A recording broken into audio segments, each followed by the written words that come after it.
What is up, players? It's your Slayer, Major Broski, coming at you with another episode of Legends Lounge with our co-host, the Dead Broke Nerd. Going ahead, nerd, and to kind of explain what Legends Lounge is all about. Yeah, so Legends Lounge is a talk show where we go over things about Elder Scrolls Legends with an emphasis on both newer, returning, and experienced players alike. So right now, what we're going to be talking about is some of the mechanics that make Elder Scrolls Legends unique that you might have missed, or that are a little more complicated that have been released in the last expansion or two. Go over some of those details and help you better understand those mechanics so that you can make some next level plays. Yeah. So, just like over the last few episodes, we've been kind of, doing a lot of the introductory stuff for a lot of the newer players. But like I said before, you can still, some of the more experienced players can still probably get something out of this. So, just stay tuned and maybe you'll get something and be like, wow, I didn't think about that. So this is really just a talk show for everybody. And we'll eventually get to the point where we start talking about a little bit more complicated stuff. Now, because this will be uploaded to the to later podcasting services, what? Yes, we've hit episode 5, so we'll be going to podcasting services, episodes 1 through 5. The Justin Larson interview that I had, as well as the JHTV interview that's coming tomorrow, will all be uploaded to a podcasting service. Yes, so keep a lookout for that. If you guys haven't already, try to find me on Twitter. And I will definitely upload it as soon as it possibly gets everything on to the podcasting services. I will let you guys know. We will also be uploading this to Dead Broke Nerd's YouTube channel later. I'll go on ahead and link that here. Oh, okay, so that will go to his YouTube channel later in the next couple of days. What happens is that I have to record it or download it, re-download it again, and then I have to send it to Dead Broke Nerd, which takes some rendering and time for me to send it. Then he has to download it, then he has to render it, then he has to upload it to YouTube. So it's a bit of a process. It could take 2 to 3 days, but whenever it's finally done, it gets through.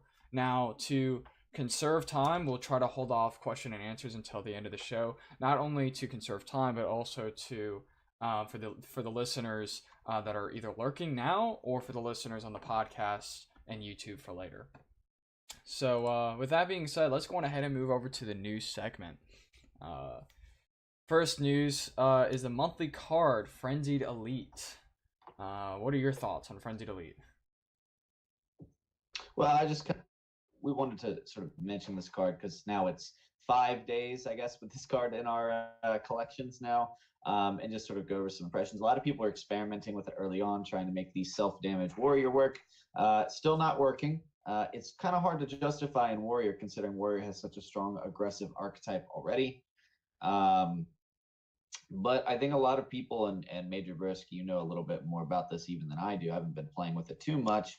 I think Frenzied Elite is a strong direction for 1-drops in general, and placing that card in your aggro warrior decks. How's it been working out for you?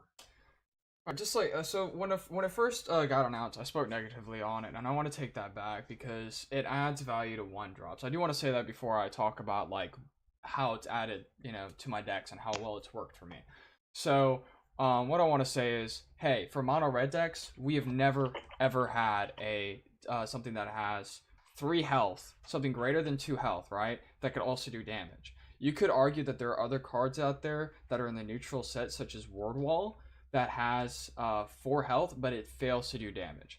This allows you to have something in mono red strength, where you could drop down on the board and it's doing damage and it cannot be killed off by a firebolt, which is pretty impressive, right? So what a lot of players, including myself, content creators such as DT Blade, have been trying to do is they're trying to do self-harm kind of decks. And I reached out to the community, I talked to other people, and I'm going to be entirely honest, self-harm still doesn't work, and Frenzied Elite is not resolving that issue. It's just bottom line. Self-harm struggles because there's already an issue of single card removal, and you see single card removal in the willpower archetypes, where they're able to get rid of your cards with um, with Piercing Javelin, but you're increasing that even more with agility kind of cards that destroy wounded creatures. Then you even run into further issues with silences. So let's say you actually rack up that bad boy up to like 10 damage, right? Well, not only is he silenced, he only has 3 health left. So it Yeah. really runs into a lot of issues, and Frenzied Elite isn't solving that. So how is Frenzied Elite good? Well, it's just not good in self harm because self harm doesn't work. It's good because it adds a 1 drop, which is good. Like, we don't have that many good 1 drops, right? And especially for red, that has something that has more than 2 health. I put it in both my aggro Redoran deck, and I've put it and I've been experimenting with it. And the first day that I dropped it in there, I went 17-3. And just last night, I was playing again, and I went 17. I mean, not 7. I went 7-2. So it does have positive results on the board, especially if you could drop it on that first round. As we've discussed previously with Legends Lounge, one of the issues playing aggro v aggro is the Ring of Magicka. I'm not going to say this fixes the issue for aggro v aggro matchups, but it is nice to have in an aggro matchup where you can go, hey, I have a 1 drop and it's valuable. It'll survive more than 1 turn. And so you could just drop that bad boy down and he can go in for a trade. So one of the things that I usually see people do is they'll go, okay, I'm going to use Shrieking Harpy to tie down your young mammoth because that might be lethal. Well, that's okay because I could swing and even for the later part of the game, swing and kill off the Shrieking Harpy, and now my Frenzied Elite becomes a 2-1. So, is it a game changer? No. Is it a good card? Yes. I think it's worth considering putting it into the deck. If you guys want a more in-depth, uh, detailed analysis of Frenzied Elite and what I think about the card, I just wrote an article. I've submitted it over to Team Rankstar, and if it gets approved, then it will be published, so keep an lookout for that. And once again, if you haven't already, follow me on Twitter because I'll definitely share that. Yeah, awesome. No, I totally agree. It's one of the things that I've been sort of thinking heavily about the last couple of weeks is just the disparate power level between 1 and 2 drops. I sort of stumbled across that idea in my head when we were originally talking about Frenzied Elite, and I've been sort of refining those ideas. And I actually am working on an analysis of 1s versus 2s and a comparison analysis between that the value of 1 drops in Hearthstone, which is very prevalent, versus the value of 1 drops in TESL, which is almost non-existent, and sort of trying to understand and correlate between the two and understand why 1 drops aren't working in Elder Scrolls Legends. So I've been thinking very heavily about that, and I think that you're right. Like Frenzied Alit is like a step in the right direction. Um, I so I, that's pretty cool. I do want to say this. For those who don't know, I actually went through the list. So unless you know something, Dead Broke Nerd, the only other Mm. card set that has something that could do damage with more than 2 health is Endurance.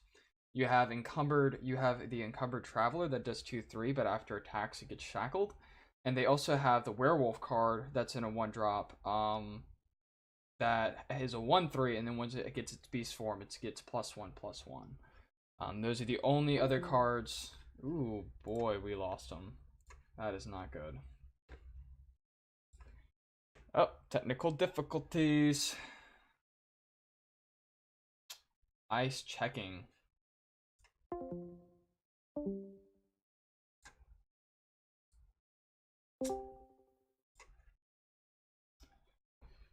Hmm. Well, I'll keep on talking about this. So, while hopefully he connects. So, what we have here is the 2 drop werewolf card that can do +1/+1. I'm actually loading up the game right now to look at the card to remember what the name of it is. It Okay, I'm back. is, yes, good. The Thornwall Terror, that's what it is. It's a 1/3, 1 drop. So only Endurance actually has cards that have more than 2 health and can actually do damage as well. So that's I don't really Well, then we've know. also got the Deepwood Trapper, which is probably widely considered to be one of the best 1 drops in the game. It's a Deepwood one Trapper. mana 1/3 in green that has guard, and then whenever it does damage to a creature, it shackles. Like a lot of people have been saying, it's one of the best cards in Halalu, and I tend to agree. But you consider that you look at a card like Nord Firebrand, which is a 0 mana 1/1 with charge, and you look at 1 drops, and I don't think there's a 1 drop with charge. Like that's kind of odd to me, right? Um, You said the you know, what I'm has working. has The one drop Deepwood on. Trapper. Oh, crud! I didn't even see that. Good, I can edit Yeah, but that it's a into the very article. defensive one drop that's kind of worth plopping down. I think also one of the things that I'm working on in my article is like considering Mm-hmm. that like one drops in a system where you have two lanes are not as good, because if you are the first player and you want to play your one drop down, your opponent can either cheat with it if they have a way to answer it cleanly, or disengage and put something over in the shadow lane, or in the field lane if you place yours in the shadow lane, which generally you wouldn't. Mm. But they can choose to not engage with your one drop, which isn't presenting a very strong threat. At which point they can just wait one more turn and place a 3-drop or 2-drop that can answer it down in response later. So it's tough for one drops in a system with 2 lanes compared to 1 lane. So that's all. So Major Broski hyped his article. That's the article I'm actually working on for Team Cool Ringstar. deal. And now I definitely have to, before the article gets published, to add in that green card. Oh my gosh. I looked through all of the card lists and I could not like find anything. You know, like when you press a button to go see like all even the cards that you don't have. Mm, And I'm like, I don't see anything else. yeah. So I'm glad you brought that up so I can swoop that in there real quick. All Yeah, right. man.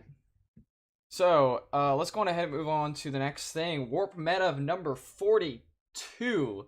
Um, Super Thanks 555 versus Theodore, with Super Thanks winning the Halalu Token Crusader and Nixox Telvanni. I was actually there for the last part, watching it, and really awesome. It's one of the fastest, not the fastest, but one of the fastest warp metas that have actually happened in a while. Supposedly, I think it Yeah. was like only like 4.5 hours long. I mean, it's super short for warp meta considering how many people have to go through, and with intermissions and whatnot. What was interesting to me was that Thuldir and Super Thanks ran matching classes in their lineups. So Super Thanks and Thuldir both ran standard Halalu. Super Thanks also ran Token Crusader, while Thuldir ran Math Crusader, which is kind of an aggro combo variant, but it's a lot of the similar cards, just a slightly different condition. And then Super Thanks ran Nixox Telvanni, while Thuldir ran Conscription Telvanni. So I think we're seeing a really cool resurgence of Crusader as a very powerful archetype, something I've been saying for a while. I'm just going to pat my hipster shoulder here. But the other cool thing was that aggro in general is becoming extremely prevalent. Now, it's already prevalent on the ladder, but it might be a switch as sort of an overreaction from the warp meta the week before, because the week before we saw tons of conscription, a good amount of control. We saw ramp be very successful, all things that can get answered by a very fast aggro lineup. So maybe people were sort of overreacting for the week before, but in general, aggro is kind of to the open deck list format, running something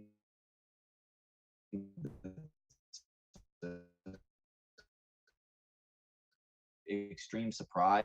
Everybody kind of playing out, the first 5 turns. Tech cards they have to them and play around it. So less susceptible to the format of open deck lists, which is about enough. And then the other thing is that aggro is more consistent at the moment than a lot of control decks, which have to build greedy so that they don't die to other control lists. And so then they're a little bit more susceptible to aggro. All sort of things that we notice in this warp meta pretty clearly. So keep that in mind if you want to go and enter some of the mini events that are coming up this weekend. All right. I do want to say for the listeners in the future, or anybody who's watching on YouTube, we believe that there's an issue with Discord, and so I think it's not a connection on my end because I'm hooked up and everything's running fine. Everything else is running fine. And Dead Bright Nerd's like everything's running fine on my end. It's just I think the issue is probably something to do with Discord, and there's nothing that we can really do to actually fix Discord. So in the future, if you hear some lagging parts out of Dead Broke Nerd, it sucks. We hate it ourselves. The fact that he's blurry, he's very handsome, and it sucks that we have to miss his beautiful face. But we're gonna persevere because this is our stream time. Eat my ego, yes. Yes. Man, if y'all didn't see him casting for the warp meta a week ago, y'all missed out, man. He was all dressed up, had his hair. He actually had his hat off. It was nice. Oh, further warp meta news, just a little extra. Justin Larson will be streaming casting the next two weeks, I believe, for warp meta. So that's kind of a big deal because Justin Larson is a super well known content creator within the Legends community, and the fact that he's going to be casting such a major event is pretty astounding. And I think a lot for those who like him, he's gonna make a good show. He's a very entertaining person, and he's also very knowledgeable about the game too. So he's gonna bring some insight into the game that maybe some other casters wouldn't. So I don't know. Go check it out. I think he's gonna do a pretty fantastic job. He's gonna do a-okay. All right. So we also decided to add upcoming events in the future. So we got Warp Meta number 43. I do want to say this: anybody is allowed to register into Warp Meta. It doesn't matter how experienced you are; you can actually register into Warp Meta. It begins at 12 p.m. Eastern Standard Time, and you have to sign up before Saturday to ensure that all of your decks are submitted and approved. Right? So, if you win the game, you get $100, and the runner-up gets $50. And it doesn't cost anything to get in. So in my opinion, if you enjoy Legends and you have a decent enough decks to get in, and you have nothing to do at that time, then do it. I think it would be pretty cool to get into. It is a bit intimidating to get into a tournament, but it's fun. It's a whole bunch of fun. And if you lose, you kind of get to play with some of the best players. So it's really cool. It's almost like you're playing like Warrior 7 usually attends it every single week, and he's kind of like one of the best Legends players currently. So he's always trying to get top 10 on the ladder, and you have an opportunity to play him. So it's cool, you know. It's cool to be part of that experience. It's kind of like you're playing with the big fellas, the NFL, if you call it. I don't know. LeBron James of Elder Scrolls Legends. Yeah, it's pretty awesome. Then we have a more casual tournament that I will actually be attending, and I will be streaming it. It's not hosted or casted like because it has more relaxing feel to it, unlike Warp Meta. It's called the Blood Warriors Guild. It will have a tournament, and they also give away pack codes after it's all said and done. Last week we actually had Jolie. She attended it, and then she won against the guy who beat me. So I will also be attending it this upcoming Friday. So if you guys want to play against me and beat me on my own stream in the tournament, I'll be there. And to give y'all a hint, I'm feeling a little bit of Redoran. I won't say what type of Redoran, but I'm feeling it. I know. Yes, Dead Broke Nerd knows. He even has a list that nobody else has. You and another one of my viewers has it, but other than that, nobody else even knows it. I'm not even gonna announce the list to anybody until after that, because this is the deck that's actually been really successful for me on the ladder. This is the deck. So I kind of snitched on myself because I said what it was earlier. That I went 17-3 with the other day. All right. So you want to kind of explain what this Glam's starter deck only tournament is, because I don't even know what it is. So Glam Troll is a really awesome Elder Scrolls Legends streamer who I don't think she really plays in tournaments very often, but she has a really fun stream where she plays different goofy decks, and she also occasionally plays some other games, but Elder Scrolls is the main game she plays. It's a really fun community, so if you haven't, go check out Glam Troll's Twitch channel and drop her a follow. Check it out sometime. Lots of fun. She's just really good with her community, and I always enjoy going over there. But she's doing a starter deck only tournament, so if you are a newer player or your collections aren't very big, you're free to play. It sort of levels the playing field for people of all skills. It's going to be Saturday at noon Pacific Standard Time, or 3 o'clock Standard Time, or what is it, 8 o'clock GMT. And the first prop be 60 packs of Morrowind. So a pretty good first prize. So rev up those starter decks and head and find a list of the starter deck lists on the wiki page or on Reddit.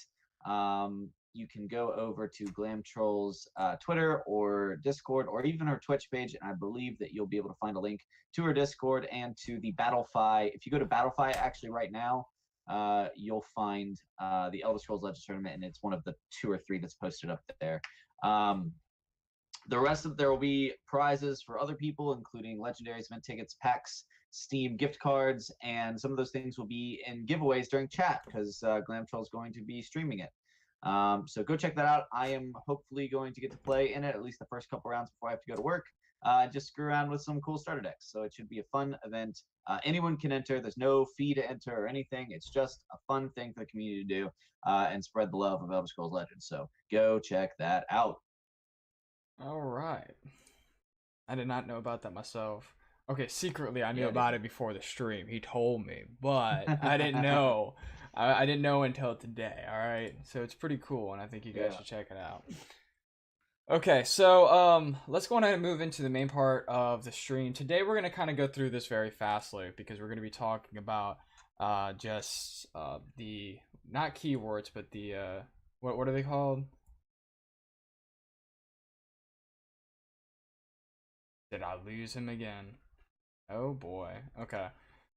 Well, we'll be moving into the next section here, talking about some of the card descriptions, and in the card descriptions, we're gonna kind of fly through because we have a good list, right? We're running assembled, battle, beast form, betray. This it's a long list of cards, so we'll just go on ahead and move on. So once again, I do want to say that we are having some issues with Discord this morning. I'm definitely going to Google these issues and figure out, if this is a Discord issue or there's something wrong with me. So once again, to our viewers, we apologize. We've never had this happen before.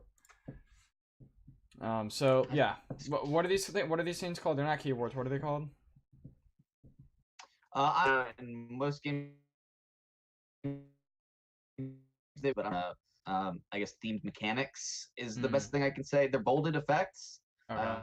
Which in typical card game lingo would be a keyword, but it's not a keyword you can steal, so we're calling them themed mechanics. Maybe Elder Scrolls Design Team has a different word for them, but yeah, we've got a bunch of them here, and then we're also going to talk about a couple of the ones that are more common, but that you might not know some of the details on, so we're just going to briefly talk about those. All right. So I'm going to go on ahead and I'm going to read the card description as we pull them up over on the sports screen. Assemble. When you play a factotum, how do I say that? Factotum. Factotum. Ooh, okay, now I can read. All right. Factotum with assemble. Choose a bonus effect for it, which will affect all of your other factotums in your hand and deck with the same effect. These effects will stack. All right. Yeah, so this is one of the ones that came out of Clockwork City. And so what you do is you play a bunch of the assembled sentries, assembled sanitizers, assembled titan, and every time you play one of them, you can choose one of 2 effects, and you click assemble, and then the one that you just ones that are in your hand and your deck also gain that benefit, indefinitely. So if you play one assembled sentry and give them +2 defense, play another assembled sentry, give it another +2 defense, and all the ones in your hand and deck that you have yet to play gain that bonus as well. So it's sort of a built-in snowball mechanic that allows those factotums to get bigger and bigger and bigger. Pretty cool. All right. So moving into the next one, we have the battle card effect. 2 creatures fight as if one had attacked another. This does not trigger cards that ask it to attack. This will still trigger relevant keywords. This will not use the creature 1 attack per turn. If you have a creature battle and it has already been on the board for the first turn and dealt with its Elder Scrolls summoning sickness or whatever, the next time you want to battle via one of the effects that you can generate, it will still have its 1 attack for the turn left. It does not consume the 1 attack per turn rule. It does trigger relevant keywords, so drain, lethal, all that stuff. It's basically as if you had attacked that other creature. But when you choose a creature to battle, it does. You can sort of ignore things like guard that's in the way, or things like that. So you'll see battle. That's all that it means, and that's something that has come out in the Skyrim edition set and has been repeated every once in a while throughout the last couple sets. So if you see battle, that's how it works. All right. Just once again, we're kind of flying through this because there's so many. Okay. Next one is Beast Form. Mhm. Let me read the card description. So when an enemy rune is broken, all friendly creatures in play will, with Beast Form, change into werewolves. Go on ahead. yeah, so as you can see on the screen here, there's several werewolves out on the field with beast form, and you don't have to just break the rune with them. You can break the rune with anyone, as long as a rune gets broken of your opponents. All of your beast form creatures will transform into their werewolf forms. So their werewolf forms will sometimes do certain things, and it'll say what it is in their werewolf form. Oh, +1/+1 draw a card. +1/+1 gain drain. So each one is a little bit different, but they will all be activated if they're on the field by the being broken. You don't have to break one for each one, and they don't have to break it themselves. It's an important thing to note when you're using beast form creatures. All right. Next card description is Betray. Betray. After you play an action with Betray and its effects resolve, you may sacrifice a creature you control to play that action again. And I like the note Deadbroke Nerd here has only once. Will not loop indefinitely. It just won't happen, alright? Only once, okay? There. Yeah, you can't just keep sacrificing all of your creatures to keep triggering that effect over and over. It only gives you that option once. But we can see on the screen we're playing Drain Blood, which gives a creature -2/-2. But since it's Betray, I blew up my creature to play it again. Now, the second time you play it, that action will be resolved again. It will count as if you cast another spell. So anything that says whenever you cast a spell, that will count again. But it is free the second time you play it. So those things are worth noting. Betray effects are mostly used in Telvanni color classes, so keep an eye out for those in green, purple, and blue. Okay. All right, so let's move to the next one, and that is Exalt. Exalt. When you play a card with Exalt, you may pay its Exalt cost for a bonus effect. That card also gains the Exalt attack, which is occasionally referenced. Yeah, so we can see the Ghost down. It's a 1-mana 1/3 with guard. There's another 1-mana 1/3 for you. And what you can do is play the Exalt cost, which is 3. So if we pay 3 extra Magicka, we can play it down and deal 2 damage. You'll see there's a choice. You don't have to Exalt. You can just play it for the stats. And then you can see it gets a slight shimmer around the portrait, which indicates it is exalted. There are a few cards that say things like your exalted creatures can't take damage, or if you control an exalted creature, summon a Awakened and Perfect. So there's several powerful creatures out of Tribunal, and Tribunal is the tricolor that has access to Exalt. And those are the things you want to look for. All right. Next one we have on the list is Last Gasp. Last Gasp. When a card with Last Gasp is destroyed, a bonus effect is triggered.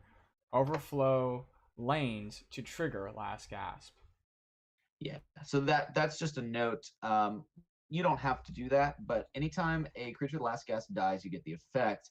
But there are some extra ways. Let's say your lane is full and you have that House Kinsman and you really need its effect to go off. You can overflow that lane, and whenever you try to play a creature into a lane that is full, you can choose a creature to blow up. So that's an extra way for you to trigger that Last Gasp. So newer players or players just getting back into the game, if you really want to trigger like your Soul of Revenge or your House Kinsman for that last little bit of lethal, just play a couple cheap guys in that lane and target that for the detonation. You can also do that after it's attacked. So that's a cool little pro tip for you. Last gasp creatures also work really well with Betray, like we talked about before. Remember, you have to blow up a creature to use the Betray effect a second time. And if you blow up a creature with Last Gasp, well, you get the effect as well as being able to play the card again. So that's a really cool interaction there to keep an eye out for. Next card we have is Pilfer. Pilfer. I bet you love Pilfer, you green lover. I do like Pilfer. All right. Oh, cool. All right, Pilfer. When your creature with Pilfer deals damage to your opponent, a bonus effect is triggered. Can be triggered by any source of damage to opponent, i.e., Breakthrough, Archer's Gambit, etc. Yeah, a lot of people only think about Pilfer as when they attack your opponent's face, and that's not actually true. It's whenever it deals damage to your opponent. So if you can trigger it via if the creature has breakthrough, if you can give it breakthrough, and as long as damage goes through to your opponent's face, still get that Pilfer effect. Same thing if you use a card like Archer's Gambit to have the creature deal a point of damage. We talked about that on the last one, how you can combo Archer's Gambit with Lethal Gambit and Quicksilver Crossbow and Sword of the Inferno. They all say when a creature deals damage, or this creature deals damage, that means it's not damage being dealt from the card effect, it's damage being dealt from the creature, which will trigger effects like Pilfer if it hits your opponent's face. So it's not just attacking, it's any time it deals damage. And I felt that was worth emphasizing in a quick segment. Correct me if I'm mistaken here, but Pilfer is only if it hits the face. So if you're attacking a guard creature, it's not going to gain the effects that Pilfer has. Correct? Breakthrough and deals because you have a creature attacking a 3 defense guard. If your 4 attack creatures break through, that 1 point will go into your opponent's face and then trigger the Pilfer. So Pilfer is really great actually with things like Crusader's Assault, which gives your creature +2 attack, breakthrough, and Pilfer, and Slay. So it's a really cool interaction with some of the Pilfer yellow cards, or the Pilfer green cards if you are playing Halalu. All right. Let's move over to the next card, Plot. Plot. When you play a card with Plot, and you have previously played another card on the same turn, a bonus effect is triggered. Yeah, so we'll see this, the Plot effects here. So what's really cool with Plot is that, and this is the one that goes predominantly with Halalu. You can see that each of the Houses of Morrowind houses had a specific sort of keyword sort of tied into their theme. So Plot is basically, if you played Hearthstone, it's combo, but the idea is as long as you played a card that turn, and you'll see it'll glow golden around the edge to signal that full effect is going to be met.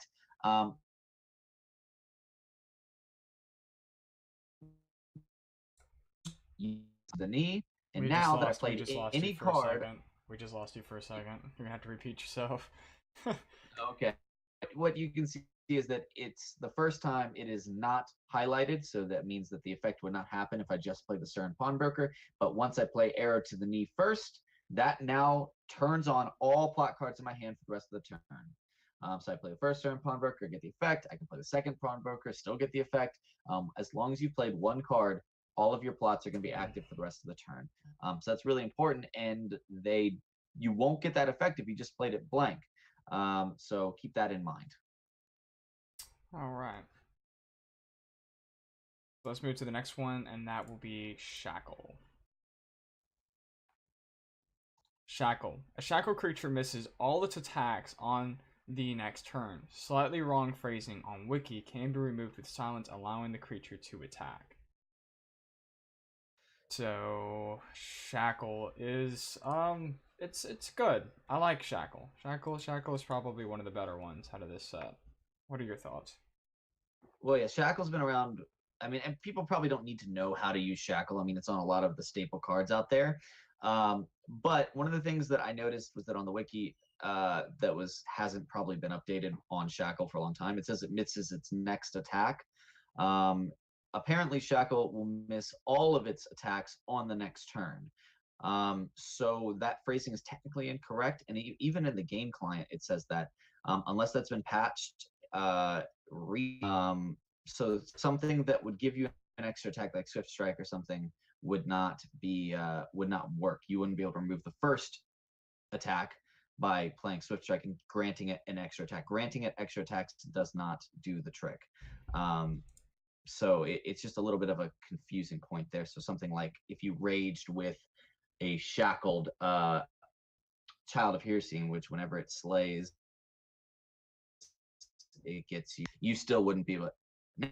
Now that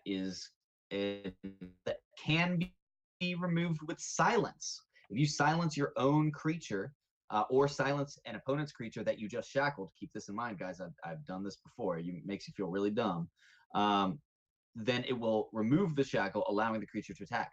This can be used to great effect if you have something like Vigilant Ancestor, which is a card that's massively overstated with guard, but it's permanently shackled. Well, if you silence the creature, it's no longer shackled. Therefore, you can attack with your Vigilant Ancestor. So if your opponent, who's playing Telvanni, shackles down your big creature with their Shrieking Harpy, consider using that Shadowfen Priest or Sorcerer's Negation on your own creature, freeing it up to go get that face damage. Cool deal. All right. Mm-hmm. Next card shout. I really want to try something right here in the Discord since we're having issues. I could switch the server. It says join US South. Let me try to join US East, and if it makes it worse, then I'm sorry. Let's try real quick.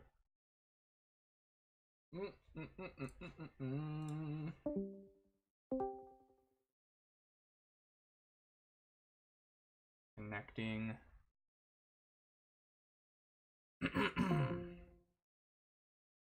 Hello? Hello. Okay, you look better. We'll just be able to clip this out in the future. For the live viewers, it sucks. Oh man, this has been such a pain today.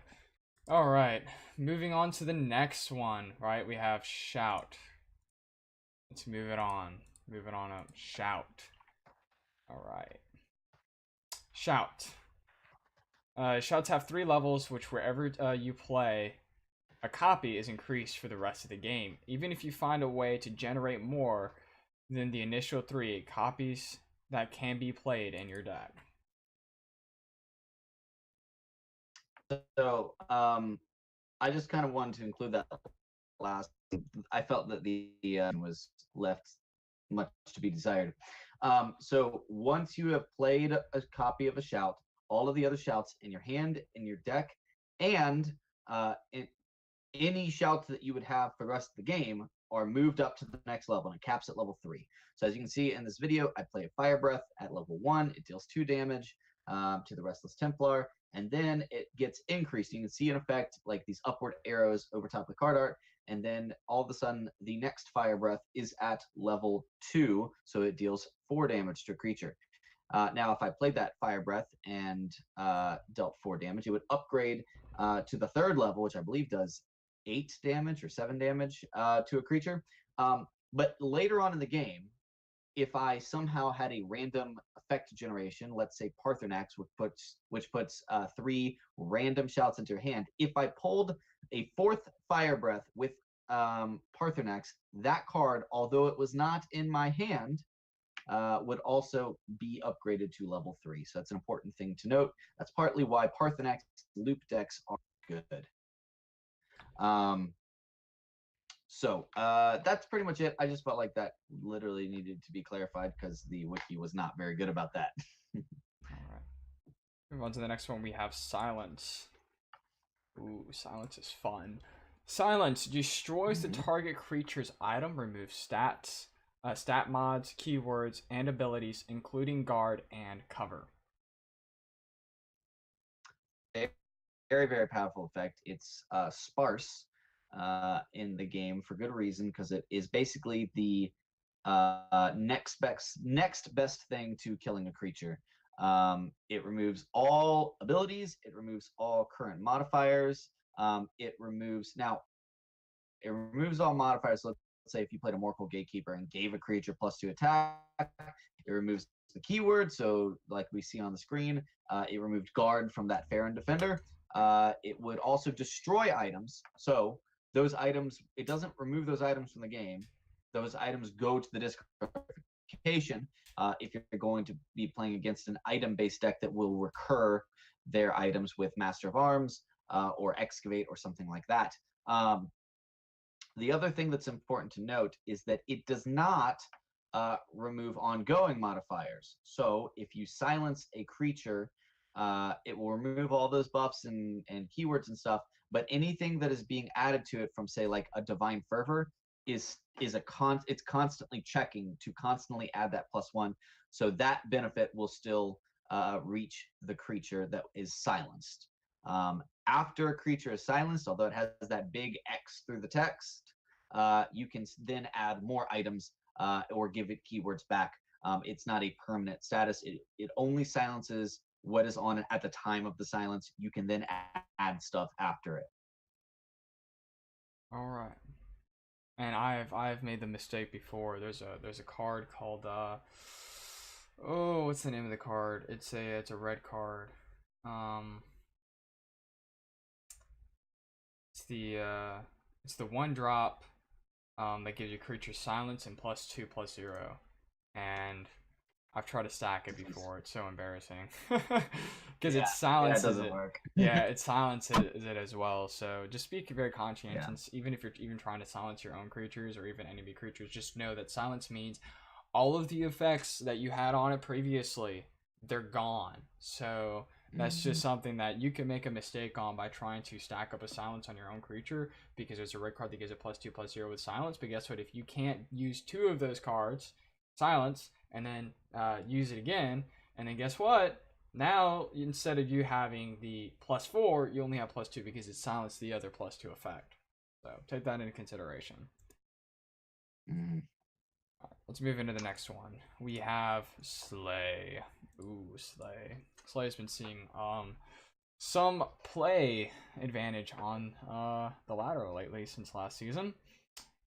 When a creature with Slay destroys a creature on your turn, a bonus effect is triggered. Yeah, so this one's pretty straightforward, but remember all the Slay effects are going to be different. So some creatures have a Slay effect like give +1/+1, like we see the Stalking Shadow scale on the screen. Others have even crazier effects, something like Falkreath Defiler, which whenever it slays, you can summon a creature from your discard pile. Some really powerful stuff is out there for Slay. Child of Hircine is a 6-mana red creature that whenever it slays, it gets an extra attack for the turn. OTK decks, 1-turn kill decks that combo the Child of Hircine with Unstoppable Rage to set up situations where that Child of Hircine gets to swing like 17 times to your opponent's face. There's some very powerful stuff out there with Slay. Keep in mind, it only works when you destroy it on your turn. So if your opponent trades into your Slay creature, that Slay effect doesn't go off because it is their turn. It only works when you kill a creature on your turn. Notably, just like with some of the other keywords and if you have that creature attack, like let's say you have your creature battle another creature, or you have a creature deal damage to another creature, those will still trigger the Slay effects, even though your creature did not. Important point of clarification, and part of why we're seeing this like ramp Slay warrior see so much success, because there's a lot of way to trigger those Slay effects now that Sword of the Inferno has been added to the repertoire. Right. Sword of the Inferno is a great card. I love it. Oh yeah. Our next card is the Treasure Hunt. Treasure Hunt reads, each creature with Treasure Hunt has a list of things it's looking for. While the Treasure Hunt is in play, it checks every card you draw on your turn to see if it is on the list. Once you've drawn all of those cards, you receive the listed rewards. The cards do not need to be drawn on the same turn. The effect only happens once. Yeah, this is another of the sort of mechanics that came out of Clockwork City. I think it's probably one of the weaker mechanics because it's so unpredictable. And a lot of the treasure hunts effects, the treasure hunt rewards aren't great, and it's a delayed effect because it only works when you draw cards. But they're not terrible in Arena, but the way it works is that, and you can see on this Veil Warden, I believe it's called, and the treasure hunt that it's looking for is guard. And then you can see afterwards it says give the guard +1/+1. So when you draw a guard, and I drew the Ghost Gate Defender, the map unfurled in a really cool looking animation on the Mistveil Warden, and the Ghost Gate Defender got +1/+1, which is pretty cool. Right. So I'd have to agree with you. +1/+2, I think. Treasure Hunt. I don't know. Usually when I see Treasure Hunt, I just don't want to add it to my deck because it's unreliability. But it is better. It is. I do want to note it is better. I'm not gonna say it's like the best choice, but it is better in Arena because the deck lists are smaller. So it's worth considering because I mean you only have 30 cards in Arena, so the chances of coming across that card is a little bit more common than 50 to 75 cards. So. It's still not great, but there's one in particular that's not terrible in Arena, which is the Ruthless Freebooter. So that's a 2-mana 2/2 and has 2 different treasure hunts. One is lethal and one is drain. So if you were to draw a creature with lethal, it would get +1/+1 and lethal. If you were to draw a creature with drain, it would get +1/+1 and drain. And so in Arena, if you get that card early, or if you get that card offered, and there is a bunch of Clockwork Scorpions already in your deck, that's not a bad addition. It can go up to a 4/4 with drain and lethal for only 2 mana. So if you're looking for 2-drops, which are very important in an Arena draft, Ruthless Freebooter is not a terrible option. Awesome. All right, well, that's going to conclude the main segment of the show. We're going to move over to the Q&A. The Q&A is pretty standard. The Q&A, you guys can ask us any questions that were involving this episode, or you can ask any questions directly to me, or directly to Deadbroke. I always do it the wrong way. Deadbroke Nerd. You go on and ask questions over to Deadbroke Nerd, whatever you guys would like. So yeah. Feel free to ask questions. That's what we're here for. Let me. Every single week we ask that you guys ask us a question, but I have a question for you guys, right? As far as Legends Lounge is concerned, or anything extra, what's some content that you would like to see out of myself? What's some content that you would like to see out of Deadbroke Nerd? Or what's some content that you guys would like to see for Legends Lounge? What's something that we can add on that could probably make this a little bit more of an entertaining experience, or something that either I myself or Deadbroke Nerd could do? Because we're always looking for feedback to become better content creators, not only for ourselves, but for the community, which is you guys. If you were a creature with Treasure Hunt, what would you be looking for? Booty. That's what I would be looking for.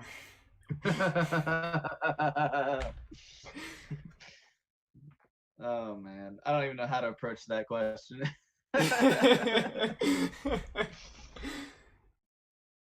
I mean, that's what you do when you treasure hunt. I don't know. Like, I don't know what kind of question is that.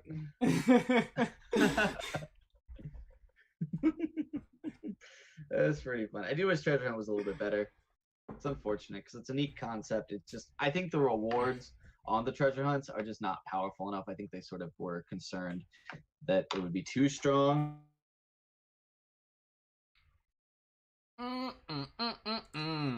Discord hates us today. See if we can get him on that voice call. Hey.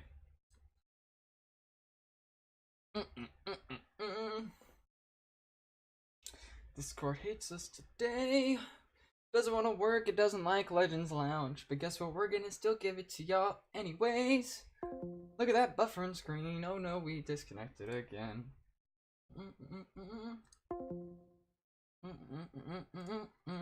Alright, you guys have any questions out of me? Oh, you guys could play each other and use submitted deck ideas. That sounds interesting. You heard that, Dead? Or are you still dead? You're still dead. Again. Oh gosh.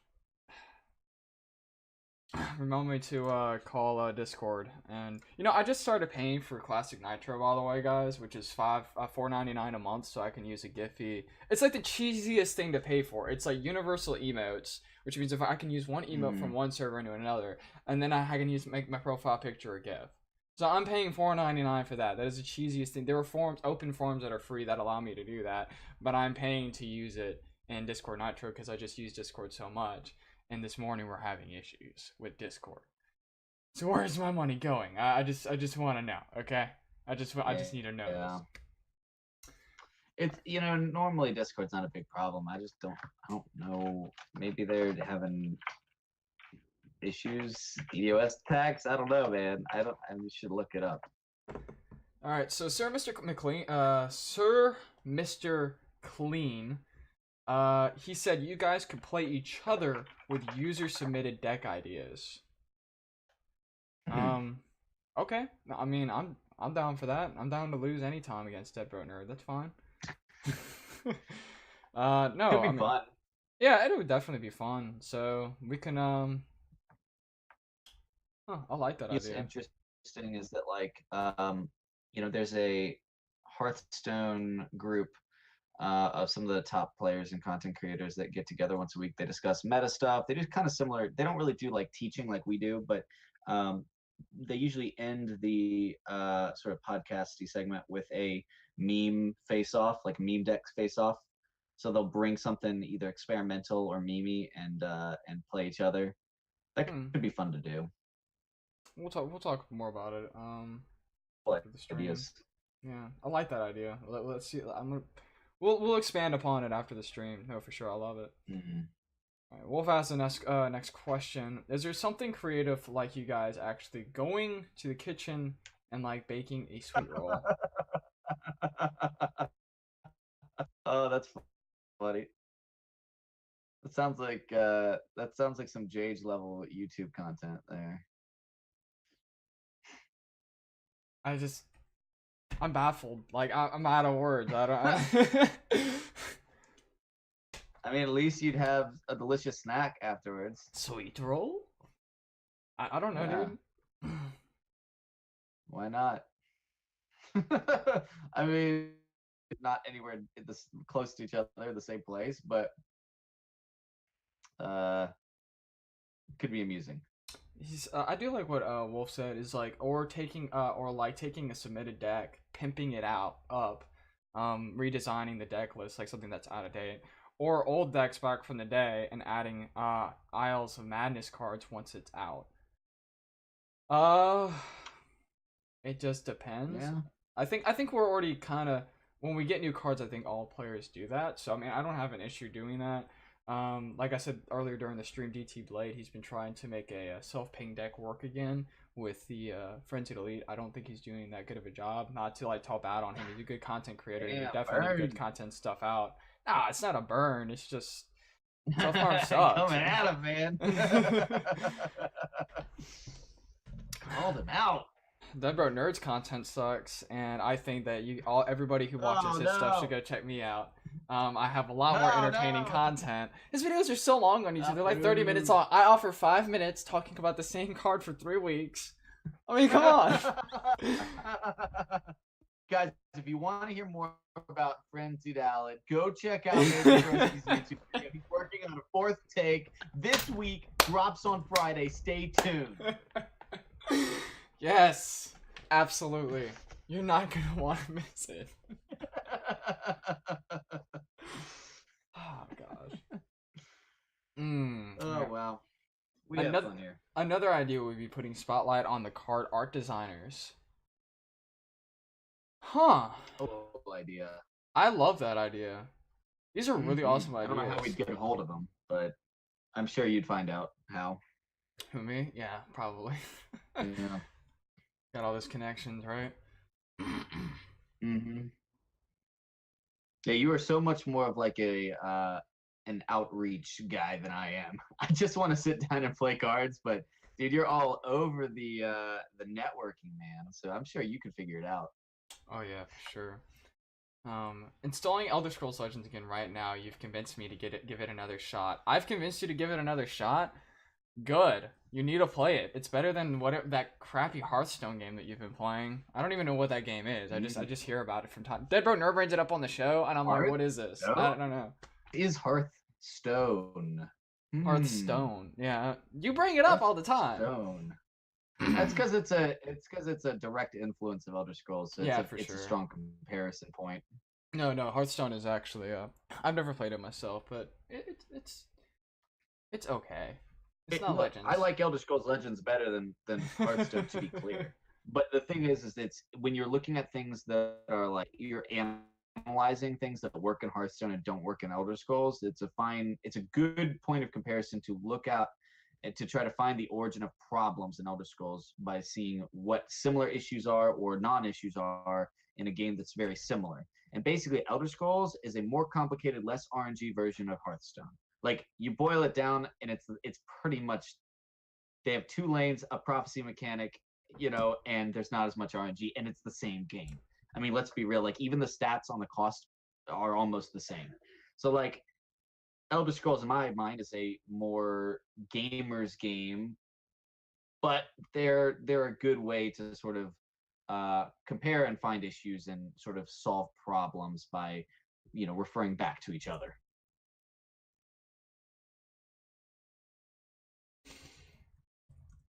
All right, we are having the raffle open right now. If you join the raffle, you have a chance to get a 2-pack Morrowind set. So, I have that to give away, and I will have codes. So we're gonna have the raffle open for a little bit longer. You know what? Next time, if I do have a giveaway I'm gonna open it up as soon as we open up the Q&A. So that just gives everybody else a little bit of time. Oh, look at Dead Bro Nerd coming in for the raffle. He's like, I want that stuff too. Okay. I'll be a good content creator, and I want Ass to take it for myself.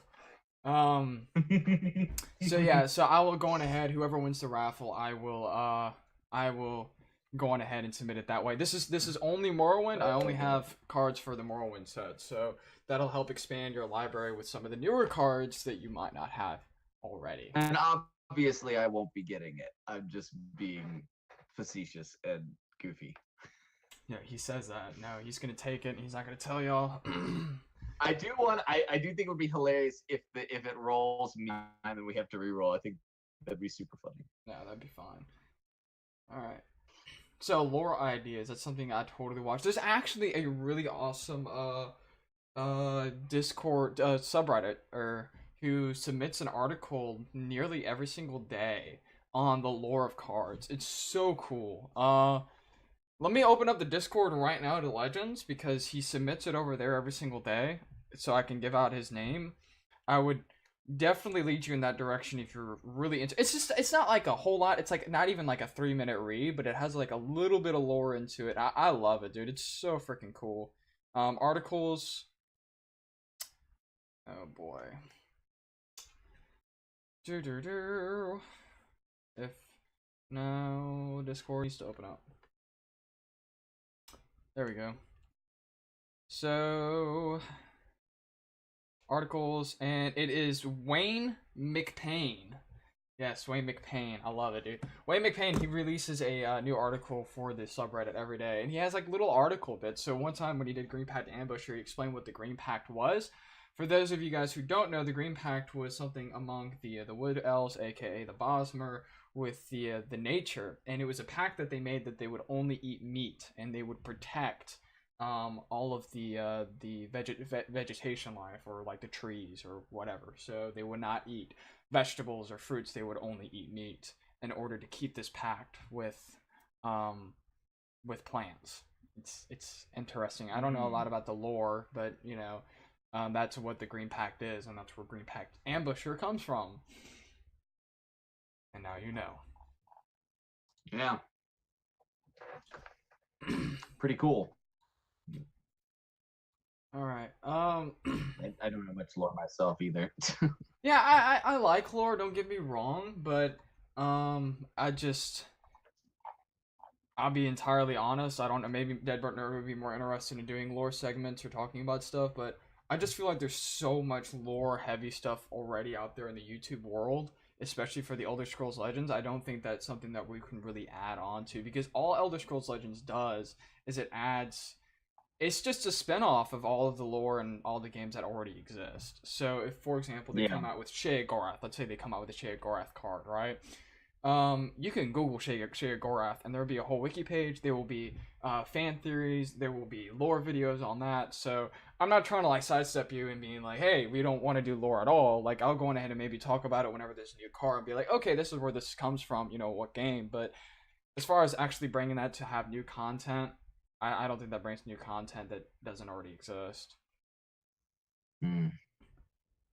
Yeah, well, Swims at Night is the only one that's in Elder Scrolls Legends. Yes, that is absolutely true. And Swims at Night is such a static character that there wouldn't even be a point of talking about it. To be honest, like the lore. I will say this. Maybe we can do something specifically for Elder Scrolls Legends. I do think that's a good point because I really did love. I did not like the Clockwork City expansion, but I love the Dark Brotherhood expansion. I love how it added and tied in the terrible Skyrim Dark Brotherhood plotline from Oblivion. I did not like the Skyrim Dark Brotherhood at all. I kind of felt like it was forced, and I feel like Legends, mechanically and lore-wise, they fixed how they forced it. Take that or leave it. I don't know.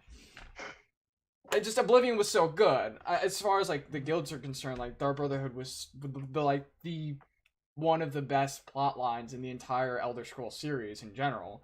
And then you get to Skyrim, and they're trying to live up to that, and they were like, "Hey, we're gonna force the Night Mother over here. We're gonna force the same plot line," and it didn't feel natural. And I just love how Legends kind of brings it all together, despite the fact that Skyrim didn't go out so smoothly, in my opinion. If you loved it, I encourage you to love it. It's a video game at the end of the day.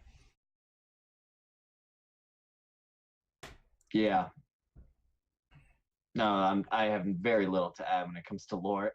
That is not where my expertise lies.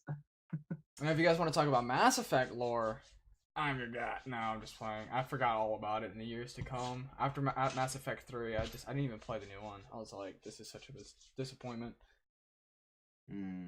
Alright, so we got 3 people who went in for the raffle. I'm going to remind everybody again to go in for the raffle. I will definitely be giving this 2-pack away. Even my lurkers, I know you guys love to lurk, but you also like cards. Trust me, we all like cards for Legends. So go on ahead, if you're listening in, type in that exclamation mark raffle. For the future people listening to this on the podcast or the YouTube series, I will try, or we might, who knows, have these giveaways in the future. So if you guys make it to the live events, it might be worth coming to check us out, even in the last minutes of the show, where you guys can be like, "Oh yeah, I was here. I want free cards." So because who doesn't like free cards? All right, guys. So let me go on ahead and for sure. close out the raffle. Close giveaway, and we are going to pick the winner. Dun dun dun dun dun.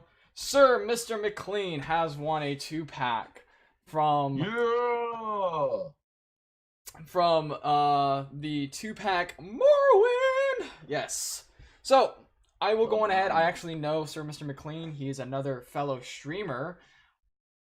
Remember when I did the all-nighter right before the tournament last Thursday? I was streaming Elder Scrolls Legends until like 3 in the morning. And while I was streaming Elder Scrolls Legends, it was like 3 in the morning, and I was like, "Hey, I gotta go, I'm gonna go to bed now, because I'm tired." And there was nobody else streaming Legends. So I went over to Skyrim, I just typed up Skyrim, and Sir Mr. McLean was playing Skyrim. So, free shout-out time with the raffle giveaway. If you guys haven't already, go check out Sir Mr. Clean. Also, he is a game developer as well. He's helped develop games previously, so he's an interesting fellow that is adding more content that we love within the Twitch community, and that is just games in general. And so he is adding even more to games because he knows how to design games, which is really awesome. So we appreciate him deciding to get onto the Twitch platform. Sir Mr. Clean, because I know you on the Discord, I will send you a message there. In closing, I do want to say, once again, sorry for the connection issues that we're having with Discord. Hopefully we won't have this next week. Look forward to all of these episodes 1 through 5, being uploaded to a podcasting service, as well as the Justin Larson interview that Major Broski had, and, yes, talking about myself in the third person, JHTV, the next interview coming out Friday at 8 p.m. Eastern Standard Time. Until next time, peace out, love life.